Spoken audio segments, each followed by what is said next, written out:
मौलानाओं को बैन कर दो। छावा मूवी बैन करने से क्या होगा? अब तो जिन्होंने देखनी थी, भारत की जितनी आबादी ने देखनी थी उसने देख ली।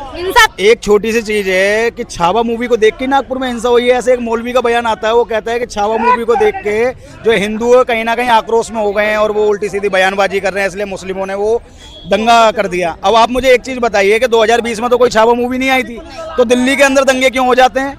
उत्तर प्रदेश के मुजफ्फरनगर में दंगे क्यों हो जाते हैं?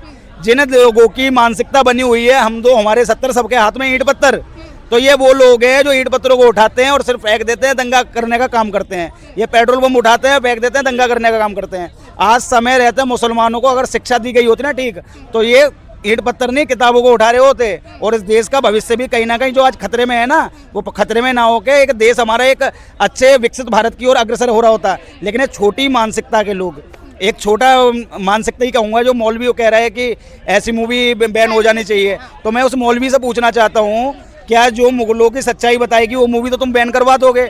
लेकिन जब तुम्हारे आमिर खान पीके जैसी घटिया मूवी बना रहे थे तो उसका समर्थन क्यों करते हो भाई? इसे भाईचारा कहते हैं। अगर ऐसा भाईचारा कहते हो तो ऐसा भाईचारा मेरे जूते की नोक के नीचे रखा हुआ है। और उस मौलवी के लिए मैं बता दूं, यहाँ कोई इस्लामीकरण वाला इस्लामिक ये देश नहीं है, ये एक आज़ाद भारत का आज़ाद देश है और यहाँ पर आज़ादी की मानसिकता वाले लोग रहते हैं। अगर यहाँ इस प्रकार की बातें की जाएगी ना, तो अब तक तो तुम्हारे लोगों ने सर तन से जुदा की बातें करी है, हमारे सूरवीरों पे कोई बात आएगी तो हम छोड़ने वाले नहीं है, दौड़ा दौड़ा कर पीटेंगे। क्योंकि नागपुर की हिंसा पे क्या कहेंगे आप? देखो नागपुर की हिंसा काफी निंदापूर्ण है, ऐसा नहीं होना चाहिए था। लेकिन आज देश के जो युवा है ना, मुस्लिम युवा, हम जैसा सनातनी युवा है, वो तो हम देश के साथ भी, हम अपने धर्म के साथ भी हैं। और वही मैं चीज़ कहता हूँ कि इस्लाम को मानने वाला मुसलमान कभी भी इस प्रकार का काम नहीं करेगा। लेकिन जिनके मन के अंदर जिहाद फैला हुआ है, जो जिहादी मानसिकता को रखते हैं, जो कहते हैं भारत तेरे टुकड़े होंगे इंशाल्लाह इंशाल्लाह, यही वो लोग हैं जो नागपुर को जलाने की कोशिश कर रहे थे। आपने छावा मूवी देखा है? बिल्कुल छावा मूवी देखी है। मतलब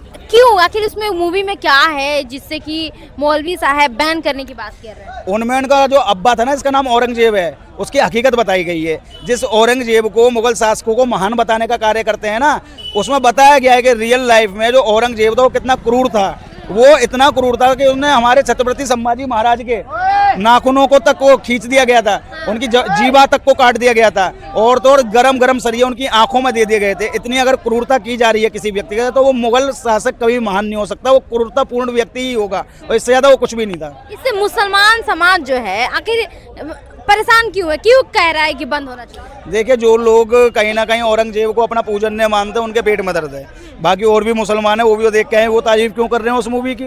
ये हमारे देश की अजीब विडम्बना है कि इस देश के जो टुकड़े हुए थे, भारत पाकिस्तान जब बनाया गया था, जब इसका बंटवारा धार्मिक आधार पे हुआ था, लेकिन जब भी यहाँ पर कुछ ऐसे लोग रुक गए जो सिर्फ और सिर्फ भारत का हमेशा से नुकसान चाहते थे।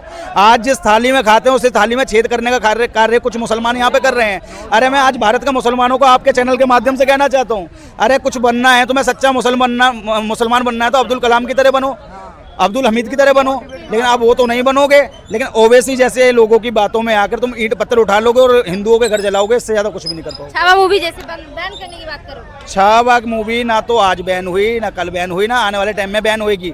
और तो और अभी तो ऐसी ना जाने कितनी मूवी बनेंगी जिनसे जो मुस्लिम आक्रांता इस देश में आकर हमारी बहन बेटियों का कहीं ना कहीं बलात्कार किया, उनके साथ जो क्रूरतापूर्ण तरीके से व्यवहार किया, और तो और हमारे देश के अंदर मंदिरों को तोड़ा गया। खुद इतिहास है ये कि मुगल शासकों ने 60,000 से ज़्यादा मंदिरों को तोड़ने का कार्य करा इस देश के अंदर। तो वो सारी हकीकतों को अब फिल्मों के माध्यम से बताया जाएगा। ये कोई कांग्रेस की मतलब शासन नहीं है जिसमें फिल्में ऐसी बनेंगी जो सनातन का अपमान करेंगी। आज मूवी बनेंगी और उन आक्रांताओं की हकीकत बताएंगी जिन्हें ये महान बताने की कोशिश करते हैं। कहते हैं कि बीजेपी के शासन में हिंसा रुक गया है, हिंसा नहीं हो रहा है, लेकिन महाराष्ट्र में भी बीजेपी की शासन है, लेकिन वहाँ पे भी हिंसा देखने को मिल रहा है। एक मामूली सी मतलब चलो ठीक है, वो 300 साल पुराना जो है हमारा इतिहास है, लोगों का ये कहना है, उस पर क्या कहेंगे आप? देखिए, सबसे पहले तो ये है, कोई मुगल शासक भारत के तो थे नहीं। जब भारत के थे ही नहीं तो उनकी कोई भी स्मारक इस देश में रहने की हकदार नहीं है। उन सब की ऐसा ही जांच होनी चाहिए, उससे हमें साफ साफ पता लग जाएगा कि वहाँ वाकई में किसी का मकबरा है या हमारा वाकई में वहाँ पे कोई मंदिर है। आप खुद देखो, अभी तक जिस जगह पे एसआई की टीम ने सर्वे किए हैं, खुदाई करी है, वहाँ पे शिवलिंग निकला है, कहीं पे सब नहीं निकला, कोई डेड बॉडी नहीं निकली है। अगर डेड बॉडी निकलती तो हम हकीकत मान लेते कि वहाँ पे किसी की, मेरे ख्याल से कोई कब्र गड़ी होगी या कोई व्यक्ति गड़ा होगा। अगर वहाँ से शिवलिंग निकल ले तो उससे साफ पता लग रहा है कि जो 60,000 मंदिर टूटे हुए उन्हें हम लेंगे। इसलिए तो हम बार बार कहते हैं कि तेल लगा के सरसों का हिसाब लेंगे बरसों का। और हमारी क्या मानसिकता है? हम तो चाहते हैं कि इस देश में सुख शांति रहे। हम जैसा युवा कभी भी इस देश में दंगे नहीं चाहता है, लेकिन कुछ लोग जो और नेताओं के लोगों के भड़कावे में आ जाते हैं और कहीं ना कहीं इस देश को जलाने की कोशिश करते हैं। जो लोग छावा मूवी देख के आक्रोश में है, लड़ना चाहते हैं या फिर बदला, यूं कहे कि बदला लेना चाहते हैं, क्या कहना चाहेंगे? देखिए, हम बदला लेना नहीं चाहते, छावा मैं भी देख के हूं, हम बदला लेना नहीं चाहते हैं। हम उस चीज का विरोध कर रहे हैं जो इस देश का था ही नहीं। आज जो मुगलों के नाम पे कहीं ना कहीं Akbar road, Babar road, Humayun road को रखा जा रहा है, उसके लिए मैं कहता हूं कि उन रोडों के नाम जल्द से जल्द हटाकर उन्हें कहीं ना कहीं संभाजी महाराज के नाम पे रखो। आप उन रोडों को औरंगजेब के नाम से हटाकर कहीं ना कहीं आप उन्हें छत्रपति शिवाजी के नाम पे रखो। उन रोडों का नाम महाराणा प्रताप के नाम पर रखो। आज इनके पेट में दर्द हो जाता है जब औरंगजेब की मतलब बात की जाती है, लेकिन यहीं से कुछ दूरी पे कश्मीरी गेट के अंदर महाराणा प्रताप की मूर्ति को तोड़ दिया जाता है। जब इन लोगों के मुंह में दही जम जाता है, भाई क्यों भाई? क्या सिर्फ और सिर्फ नैतिक जिम्मेदारी एक धर्म की बनती है? अगर भाईचारा तुम्हारे अंदर होता सबसे पहले वहाँ पे और भी लोगों को पहुंचना चाहिए था और वहाँ पे बात करनी चाहिए थी महाराणा प्रताप की मूर्ति किस व्यक्ति ने तोड़ी और क्यों तोड़ी।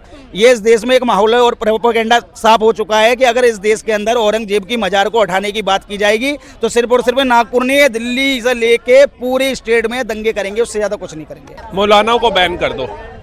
छावा मूवी बैन करने से क्या होगा? अब तो जिन्होंने देखनी थी, भारत की जितनी आबादी ने देखनी थी उसने देख ली। हिंसा फैल रहा है ना, हिंसा फैल रहा है। हिंसा संभल में कौन सी मूवी रिलीज हुई थी, हिंसा फैली थी? कश्मीर में उस समय कौन सी मूवी बनी थी, हिंसा फैली थी? तमिलनाडु, पश्चिम बंगाल, केरला, इनमें कौन सी मूवीज बनी थी उस समय जब हिंसा हुई थी? आप बताइए। मुजफ्फरनगर दंगे जब हुए तब कौन सी हिंसा हुई थी, जब मूवी बनी थी जिसपे हिंसा हुई? कार सेवकों की हत्या हुई, कौन सी मूवी बनी थी, हिंसा हुई? गोधरा कांड हुआ, कौन सी मूवी बनी थी जो हिंसा हुई थी? आप बताइए। कार सेवकों के ऊपर गोलियां चली, गौ रक्षकों के ऊपर गोलियां चली, किसानों के 28 किसानों को कांग्रेस कार्यकाल में गोलियों से शहीद कर दिया गया, तब कौन सी मूवी बनी थी? आप बताइए।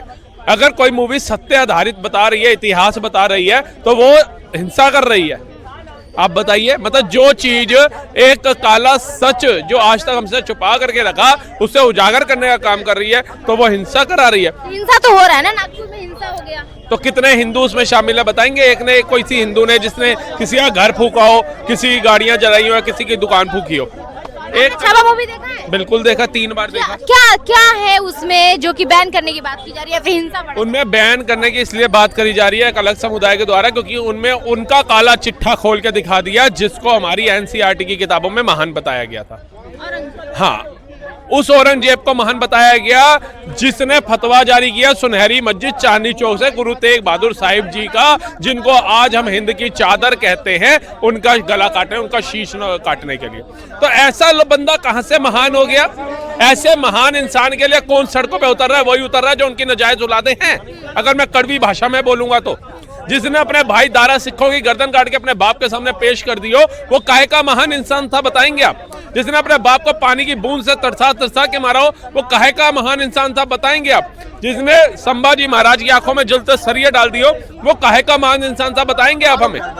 उनकी महानता के तो इतने व्याख्यान है कि अगर वो सोचते हैं तो हमारी सोच दूषित हो जाती है कि हम ऐसे इंसान के बारे में सोच भी रहे हैं जिनको ये महान बता रहे हैं, जिसकी कब्र के लिए आज हिंदुओं के घर जला दिए गए।